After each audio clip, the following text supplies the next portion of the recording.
خدا کا، پھر بولے خدا کا تعارف بغیر محمد عربی کی نہیں ہو سکتا، اور جس نے خدا کا تعارف بغیر محمد عربی کے کیا ہے وہ اصنام پرستی میں،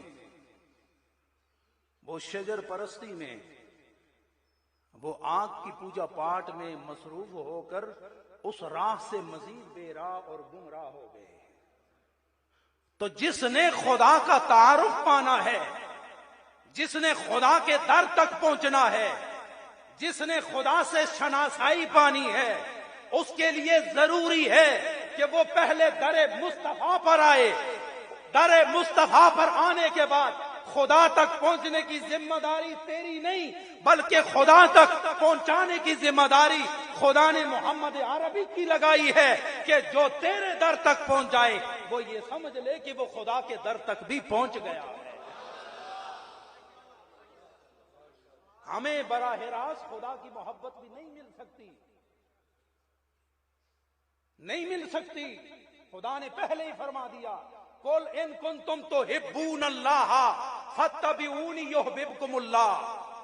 اے یہود و نصارا، تم میری محبت کا دعویٰ کرتے ہو نا، تو میں تمہاری دعوت کو رد اور محبت کو رد کرتے ہوئے کہتا ہوں کہ اگر حقیقت میں تم نے میری محبت کا دعویٰ کرنا ہے نا تو محمد عربی ان کو کہہ دو کہ پہلے یہ تمہاری پیروی کریں، جب تمہاری پیروی کر لیں گے تو تمہاری پیروی میں ہم نے اپنی محبت کا جام بھی رکھا ہوا ہے۔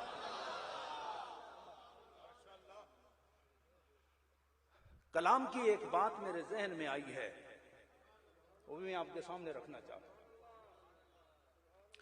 کیا اللہ نے اپنے حبیب سے کلام تنہائی میں کیا ہے؟ یہ سوال ڈاڈا تو نہیں نا، لیکن تھوڑا سا معنی خیز ضرور ہے۔ سوال یہ ہے کہ کیا خدا نے کلام اپنے محبوب سے تنہائی میں کیا ہے؟ کیا دلیل ہے؟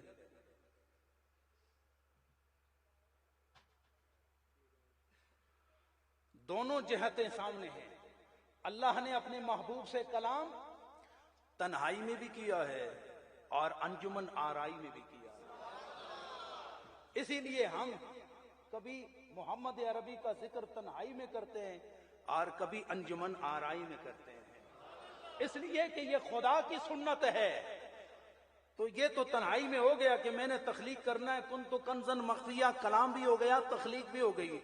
اب انجمن آرائی کی صورت کیا تھی؟ میں نے اپنے شیخ سے سنا ہے اور ابھی وہ یہاں میرے دماغ میں فٹ آئی ہے وہ بات کہ اللہ تعالیٰ نے تمام ارواح کو جمع کیا، جیسے خلیفہ واجد صاحب نے آپ تمام کو جمع کیا ہے، اسی طرح اللہ تعالیٰ نے بھی تمام ارواح کو جمع کیا۔ عالم ارواح، یہ عالم اجسام ہے نا، یہ جسموں والا عالم ہے۔ اسی طرح جسم کے اندر جو حقیقت روحانی پائی جاتی ہے وہ اس کا تعلق عالم روحانیت سے ہے۔ تو اللہ تعالیٰ نے تمام عالم ارواح کو بلایا۔ اب معرفت کسی روح کو اللہ کی نہیں تھی، تخلیق تو ہو گیا نا، تخلیق ہو گیا۔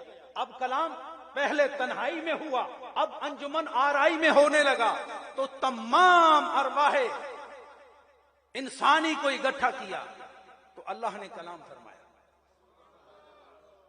اللہ نے کلام فرمایا اور ارشاد فرمایا الست بربکم۔ کیا فرمایا؟ الست بربکم۔ کیا معنی ہے؟ کیا میں تمہارا رب نہیں ہوں؟ دوستو، عشق و محبت کی بات کرنے لگا ہوں۔ کسی روح کو